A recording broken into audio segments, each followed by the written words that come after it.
안녕하세요. 김청수 목사입니다. 날이 많이 더워졌습니다. 지치기 쉬운 때입니다. 하나님께서 오늘도 힘주셔서 성도님들의 영육이 강건하시기를 주님의 이름으로 축복합니다. 오늘 수요 말씀 묵상은 전도서를 함께 살펴보려고 합니다. 특별히 3장을 통해 내 마음대로 되는 일이 없을 때, 그때 우리가 어떤 생각을 해야 하며 어떤 태도를 취해야 할지 하나님의 지혜를 얻기 원합니다. 먼저 전도서에 대해서 잠깐 살펴보겠습니다. 전도서 하면 여러분들은 어떤 구절이 생각나시나요? 아마도 많은 분들이 1장 2절을 생각하실 것 같습니다.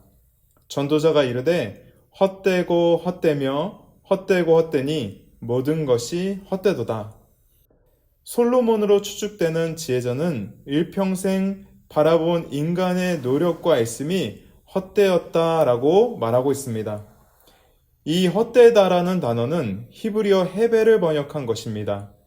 헤벨이란 연기, 수증기, 입김과 같이 매우 일시적이며 곧 사라지는 존재를 묘사할 때 사용하는 단어입니다. 그는 이 단어를 통해 우리가 이 땅에서 추구하며 사는 것들, 부와 명예와 지혜와 쾌락이 주는 만족과 기쁨이 얼마나 일시적인가, 한계가 많은가 고발하고 있는 것입니다. 그러나 여러분, 오해하지 말아야 할 것이 있습니다. 이 책의 유일한 목적이 존재론적인 무상함과 덧없음을 드러내는 것이라고 생각해서는 안 됩니다. 지혜자는 우리를 막다른 골목, 길이 없는 곳으로 인도하였지만 이 시점에서 하늘의 문을 열어줍니다. 전도서 12장 13절은 이렇게 마치고 있습니다. 일의 결국을 다 들었으니 하나님을 경외하고 그의 명령들을 지킬지어다. 이것이 모든 사람의 본분이니라. 아멘. 이 책의 시작은 인생은 헛되다. 인생은 무의미하다. 안개나 연기와 같다입니다. 그러나 결론은 그러니 하나님을 경외하고 그의 계명을 따르라입니다. 그의 헛되다는 외침은 우리를 절망에 빠뜨리려는 것이 아니었습니다. 하나님을 떠난 인생을 경영하는 시도, 헤아려의 삶이 얼마나 허무한지를 고발하는 것이었습니다. 그래서 진정한 만족이요, 진정한 길이신 하나님을 경외하며 사랑하며 살도록 만드는 것이 전도서입니다. 오늘 우리가 함께 살펴볼 전도서 3장도 비슷한 구조를 가지고 있습니다. 전도자는 고난의 때에 내 마음처럼 되는 일이 없을 그때에 우리가 가지고 있는 착각을 고발합니다. 그래서 결국 하나님이 허락하신 고난을 지혜롭게 받는 방법, 넉넉히 이기는 법을 일러주고 있습니다. 사랑하는 여러분, 우리에게 이런 지혜가 있습니까? 폭풍 같은 시간을 지날 때 내 마음을 잘 지켜낼 수 있는 그런 지혜를 여러분 소유하고 있습니까? 알랭드 보통이라는 철학자의 글을 한번 소개하고 싶습니다. 그는 이런 지혜가 우리들에게 얼마나 필요한지 이렇게 설명합니다. 사람의 감정이란 그릇에 담긴 물과 같아서 균형이 깨지면 마구 엎질러지게 마련이다. 그래서 항상 조심스럽게 다뤄야 하며 작고 만만한 일이라고 가벼이 여겨 부주의해서는 안 된다. 감정의 그릇이 일단 기울어지면 평화와 조화가 파괴되고 마니까 설령 사소한 일이라 하더라도 자신을 제어할 줄 알아야 한다라고 말하고 있습니다. 그는 자신의 감정과 생각을 잘 통제할 수 있는 실력과 지혜가 인생사에 너무도 중요하다, 필요하다 이렇게 주장합니다. 왜냐하면 인간의 감정이란 가득 담긴 물과 같아서 조금만 기울여져도 마구 쏟아지고 평화를 잃어버리기 때문입니다.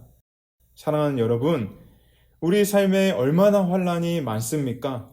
그 시간 여러분은 무엇을 붙들고 지나고 있습니까? 오늘 전도자를 통해서 하나님이 그때에 붙들라는 지혜를 우리가 소유하게 되기를 주님의 이름으로 축복합니다. 이제 첫 번째로 전도자는 내 마음대로 되는 일이 없을 때 우리가 기억해야 하는 것은 하나님이 때로 고난을 사용하신다는 사실을 기억하라라고 말하고 있습니다. 전도서 3장 1절부터 8절 조금 긴데요. 제가 다 읽어드리겠습니다. 범사에 기한이 있고 천하 만사가 때가 있나니 날 때가 있고 죽을 때가 있으며 심을 때가 있고 심은 것을 뽑을 때가 있으며 죽일 때가 있고 치료할 때가 있으며 헐 때가 있고 세울 때가 있으며 울 때가 있고 웃을 때가 있으며 슬퍼할 때가 있고 춤출 때가 있으며 돌을 던져버릴 때가 있고 돌을 거둘 때가 있으며 안을 때가 있고 아는 일을 멀리할 때가 있으며 찾을 때가 있고 잃을 때가 있으며 지킬 때가 있고 버릴 때가 있으며 찢을 때가 있고 꿰말 때가 있으며 잠잠할 때가 있고 말할 때가 있으며 사랑할 때가 있고 미워할 때가 있으며 전쟁할 때가 있고 평화할 때가 있느니라. 아멘. 전도자는 14쌍에 서로 반대되는 것처럼 보이는 여러 가지 때를 나열하고 있습니다. 모든 인생에게는 날 때가 있으면 죽을 때가 있고 심을 때가 있으면 뽑아야 할 때가 있으며 돌을 던지는 전쟁의 시기가 있으면 그 돌을 거두는 평화의 시기가 있다라고 말합니다. 이처럼 전도자는 양면성을 가진 때를 소개하고 있습니다. 이를 통해 그는 하나님께서 인생을 위해 허락하시는 시즌이 다양하다는 것, 이것을 말하고 있는 것입니다. 그렇습니다, 여러분. 하나님은 때로 봄과 같은 따뜻한 시절도 우리에게 주시지만 겨울과 같은 매서운 추위도 허락하신다는 것, 전도사는 그것을 말하고 있는 것입니다. 그런데요, 그는 왜 이처럼 당연해 보이는 말을 하고 있는 것일까요? 우리가 그것을 잊기 때문입니다. 우리는 때로 하나님이 하나의 시즌만 주실 것이라고 착각하기 때문입니다. 늘 푸른 초장, 쉴만한 물가만 주시지 사망의 음침한 골짜기 같은 것은 당신의 백성에게 주실 리가 없다라고 믿는다는 것이에요. 우리도 이런 생각을 자주 하지 않습니까? 하나님의 백성인 내 삶은 늘 따뜻한 봄처럼 평안하고 행복해야만 해. 어려움과 시련은 절대 있을 수 없어. 고난을 부정하는 마음 말입니다. 내 자녀의 인생은 언제나 성공적이어야 해. 머리가 될지언정 꼬리가 되지 말아야 해. 늘 성공지향적인 사고방식 말입니다. 모든 일은 내가 계획한 대로 예상한 대로 이루어져야 한다는 지나친 통제 욕구와 같은 마음을 우리가 얼마나 수시로 가질 때가 많습니까? 그렇게 자신의 인생을 아름다운 봄처럼만 통제하고 만들려는 애씀이 우리에게 있지 않습니까? 전도자도 일평생을 그렇게 살아왔다라고 고백하고 있습니다. 본문 9절과 10절 읽어드립니다. 일하는 자가 그의 수고로 말미암아 무슨 이익이 있으랴? 하나님이 인생들에게 노고를 주사 애쓰게 하신 것을 내가 보았노라. 그는 자신과 자신의 자녀들, 자신의 나라가 언제나 부강하고 평안하고 아름답기만을 기대했습니다. 그것을 위해 수고하였지만 통제하려고 애썼지만 결국 어떻게 되었다라고 고백하고 있습니까? 유익이 없었다라고 말하고 있습니다. 하나님이 인생에게 주시는 노고, 고생이 있다는 것을 인정할 수밖에 없었다 말하고 있습니다. 사랑하는 여러분, 사실 고난의 시기에 하나님은 고난을 주시는 분이 아니라고 생각하는 것은 전혀 우리에게 도움이 되지 않습니다. 이런 생각을 고집할 때 오히려 우리는 혼란스럽고 낙심하게 됩니다. 결국 하나님을 원망하고 멀리하기도 합니다. 또한 막연하기에 두려움에 빠지기도 합니다. 그러나 성경은 이 땅의 성도들에게 고난이 없을 것이라고 보장하지 않았습니다. 성경은 오히려 고난이 성도들에게 자연스러운 일상임을 분명히 밝히고 있습니다.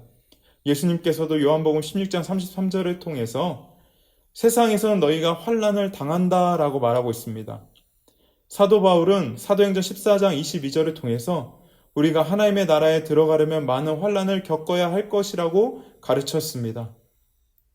행복만이 하나님의 뜻이라고 생각하는 것은 오히려 교만한 것입니다. 성경의 진실을 외면하는 것입니다. 그렇습니다. 하나님의 때를, 각가지의 때를 인정하는 것이 지혜입니다. 하나님의 다양한 때를 인정하는 것이 바로 지혜입니다. 때로 이해할 수 없지만 하나님께서 우리로 눈물 흘리시게 할 때가 있습니다. 뽑히게 하실 때가 있고 애써서 세운 것이 무너지게 하실 때가 있다는 것 우리가 인정해야 됩니다. 이것을 인정하는 것은 자포자기의 마음이 아닙니다. 오히려 하나님을 향한 강한 신뢰를 바탕으로 한 겸손한 수용이라고 할 수 있습니다. 우리에게 이런 지혜가 준비되어 있습니까? 두 번째로 내 마음대로 되는 일이 없을 때 우리가 가져야 할 생각은 하나님께서 고난을 사용하실 뿐만 아니라 고난을 통해 인생을 아름답게 만드신다는 사실입니다. 본문 11절입니다. 하나님이 모든 것을 지으시되 때를 따라 아름답게 하셨고 또 사람들에게 영원을 사모하는 마음을 주셨느니라. 그러나 하나님이 하시는 일에 시종을 사람으로 측량할 수 없게 하셨도다. 아멘. 전도자는 하나님께서 사람의 모든 시즌을 사용하셔서 우리 인생을 아름답게 만드신다라고 말합니다. 먼저 아름답다라고 번역된 이 표현은 단순히 외적인 성공, 아름다움을 의미하는 것이 아닙니다. 아름답다라고 번역된 이 단어는 히브리어 야페입니다. 즉, 이 단어는 아름답다라는 뜻도 있지만 더 폭넓게는 좋다, 적합하다라는 뜻으로 해석될 수 있습니다. 즉, 전도자는 이 땅을 창조하실 뿐 아니라 우리를 사랑하시는 지혜로우신 하나님 아버지께서 우리의 시공간에 완벽하게 일하셔서 들어맞게 하시고 조화롭게 하시고 적합하게 만드실 것이라고 고백하고 있습니다. 그러니 이 구절은 끝까지 그분을 믿자, 그분을 끝까지 신뢰하자는 전도자의 고백이라고 할 수 있습니다. 그분을 믿는 믿음으로 담담히 인내하며 추운 겨울을 버티자라는 권면입니다. 사랑하는 여러분, 지금 일어나고 있는 일들을 한번 둘러보십시오. 내 가정, 내 자녀, 내 문제들을 보고 있노라면 정말 내 인생이 아름다워질 수 있을까? 적합해질 수 있는 것인가? 답답한 마음이 드는 것이 사실입니다. 전도자도 그랬습니다. 11절을 보시면 하나님을 사람들에게 영혼을 사모하는 마음을 주셨다라고 말하고 있습니다. 하나님처럼 일어나는 모든 일을 알고 싶어하는 마음을 주셨다는 것입니다. 그러나 하나님은 그런 지혜를 인간에게 허락하시지 않으셨습니다. 하나님이 하시는 일의 시종을 사람으로 측량할 수 없게 제한해 놓으셨다는 것입니다. 그렇기에 전도자의 권면은 이해가 되기 때문에 문제가 해결될 것 같아서 믿으라는 이야기가 아닙니다. 11절의 주어가 누구였죠? 하나님입니다. 하나님이 하신다는 겁니다. 그렇기에 우리가 우리의 삶이 비록 지금 추운 겨울 같고 고단한 시간을 보내고 있는 것 같지만 하나님의 손길로 아름답게 될 것, 적합하게 될 것을 믿으라는 것입니다. 이처럼 우리는 상황이 아니라 내 실력이 아니라 다만 신실하신 하나님을 주목하며 믿는 그 믿음이 필요한 것입니다. 요셉은 형들에게 배신을 당하고 노예로 팔려가고 부당하게 투옥되었습니다. 하지만 이후에 이집트의 통치자가 되었습니다.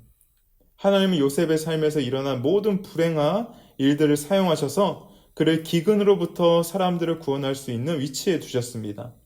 아버지 야곱이 죽은 후 형들은 요셉이 권력을 사용해 복수할까 두려워했습니다. 하지만 요셉은 그들에게 이렇게 말하고 있습니다. 창세기 50장 20절입니다. 당신들은 나를 해하려 하였으나 하나님은 그것을 선으로 바꾸사 오늘과 같이 많은 백성의 생명을 구원하게 하시려 하셨나이다. 사랑하는 여러분, 답답하고 막막하신가요? 그러나 기억하십시오. 요셉의 하나님이 지금 여러분들의 인생과 우리 자녀들을 붙들고 계신 여호와 하나님이란 사실입니다. 혹시 여러분 중에 고통스러운 시간을 보내고 있는 분들이 있나요? 내가 이룬 모든 것들이 깨어지는 것 같은 그런 시간을 보내는 분이 있을까요? 그러나 여러분, 시간이 지나고 보면 하나님이란 장인으로 인해 우리의 인생은 스테인글라스처럼 아름다운 그림, 아름다운 창문이 되어 있을 것입니다. 오늘 이 아침 우리의 삶을 아름답게 만들어 가신 우리 하나님을 신뢰하고 찬양하기를 원합니다. 지금까지 지혜자는 내 마음대로 되는 일이 없을 때 우리가 가져야 할 생각을 나누었다면 마지막으로 그때 우리가 가져야 할 삶의 태도 하나를 소개하고 있습니다. 전도서 3장 12절부터 14절입니다. 사람들이 사는 동안에 기뻐하며 선을 행하는 것보다 더 나은 것이 없는 줄을 내가 알았고 사람마다 먹고 마시는 것과 수고함으로 낙을 누리는 그것이 하나님의 선물인 줄도 또한 알았도다. 하나님께서 행하시는 모든 것은 영원히 있을 것이라. 그 위에 더할 수도 없고 그것을 덜할 수도 없나니 하나님이 이같이 행하심은 사람들이 그 앞에서 경외하게 하려 하심인 줄을 내가 알았도다. 아멘. 지혜자는 14절의 말씀을 통해서 하나님이 하실 일을 방해할 수 있는 존재는 없다라고 말하고 있습니다. 하나님은 당신의 의도하신 목적, 우리의 삶을 적합하게 만드시려는 그 생각들을 묵묵히 완성해 가실 것입니다. 또한 그 작업에 더하거나 뺄 수 있는 것은 아무것도 없다라고 말하므로 하나님의 완벽성을 증거하고 있습니다. 그럼 그 하나님의 섬세하신 손길을 믿고 신뢰하는 사람은 이제 무엇을 해야 한다라고 말하고 있나요? 그는 지금 바로 현실을 살라고 권면하고 있습니다. 이 땅에서 선을 행하고 지금 먹고 마시고 지금 수고함으로 낙을 누리는 것이 하나님의 뜻이라고 말합니다. 이 말씀을 묵상하면서 진정으로 마음에 평화가 없는 사람들은 두려움과 염려 때문에 현실을 살지 못한다는 것을 깨닫게 되었습니다. 이 사람들은 평소 두 가지의 감옥에 갇혀 사는 것 같습니다. 하나는 과거의 감옥이고 또 하나는 미래의 감옥입니다. 과거의 감옥에 갇혀 사는 사람들은 이렇게 늘 말합니다. 그때 그 선택을 했더라면, 내가 더 실수하지 않았더라면, 내가 도망치지 않았더라면 이들은 과거의 후회와 원망에 사로잡혀 현재를 살지 못하는 사람들입니다. 동시에 미래에 갇혀 사는 사람들도 있습니다. 그들은 이렇게 말합니다. 언젠가 성공하면 즐겨야지, 자녀들만 대학에 가면 그때 내 삶을 살아야지, 은퇴하면 정말 나답게 살아야지, 이들은 미래에 어떤 조건이 충족되면 그때 행복할 수 있을 거야, 감사할 수 있을 거야, 이렇게 믿으며 지금의 감사와 행복을 유보하는 사람들이 있습니다. 그러나 여러분, 이런 삶은 하나님이 원하시는 삶이 아닙니다. 하나님은 과거에 대한 후회 또는 미래에 대한 불안감에 당신의 자녀들이 갇혀 사는 것을 원하지 않으십니다. 그것으로부터 구원하고 싶어 하십니다.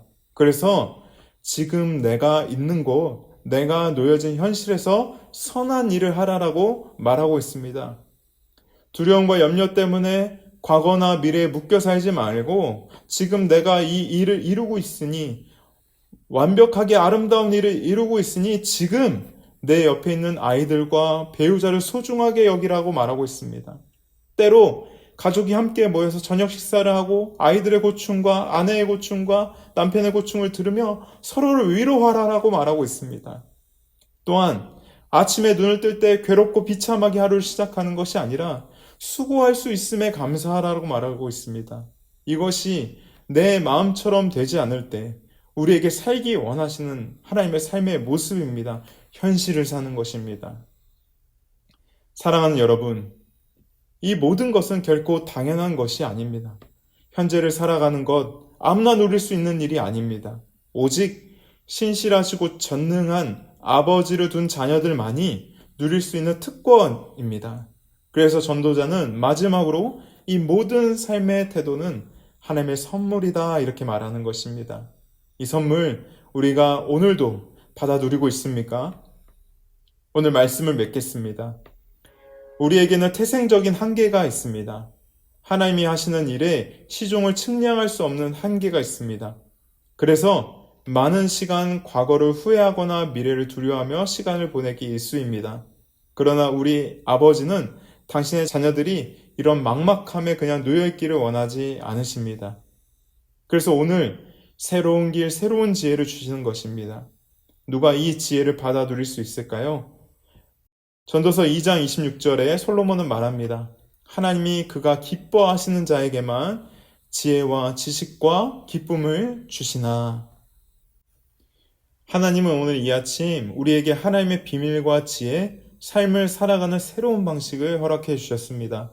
고난을 부정하고 피하려고만 하는 우리에게 고난을 새롭게 해석하고 인내할 수 있는 자원을 허락해 주셨습니다. 그리고 현실을 살고 가족과 내 옆에 있는 친구들을 돌볼 수 있는 삶의 여유도 허락해 주셨습니다. 만약 하나님께서 이런 비밀을 일러주시지 않으셨다면, 지혜를 알려주지 않으셨다면 우리는 일평생을 헛되게 다른 것을 주목하며 살게 되었을 것입니다. 그렇기 때문에 이 모든 것은 당연한 것이 아닙니다. 26절이 말하는 것처럼 하나님이 기뻐하시는 자들에게만 주시는 정말 특권이라는 사실 우리가 기억해야 하겠습니다. 왜 하나님이 우리를 기뻐하시고 우리의 삶을 이토록 세밀하게 인도해 주고 계실까요? 그것은 예수 그리스도의 희생 때문에 하나님이 우리를 자녀로 삼으셨기 때문이에요. 또한 전도자가 자신의 비참한 삶을 오픈하여 우리를 지도하고 있기 때문입니다. 하나님은 우리를 지도하십니다. 성령께서 우리를 도와주고 계십니다. 오늘 이 아침 이런 하나님의 선물, 하나님의 지혜를 허락하신 하나님께 감사함으로 하루를 시작하기를 축복합니다. 그때 내 삶을 바라보고 있는 눈이 달라질 것입니다. 내 옆에 있는 사람들이 소중해질 것입니다. 오늘 이 아침 전도서를 통해 그동안 늘 다니던 후회와 염려의 길이 아니라 예수님이 마련해 주신 새로운 길, 인내와 소망의 길로 들어서기를 주님의 이름으로 축복합니다. 주일에 뵙겠습니다.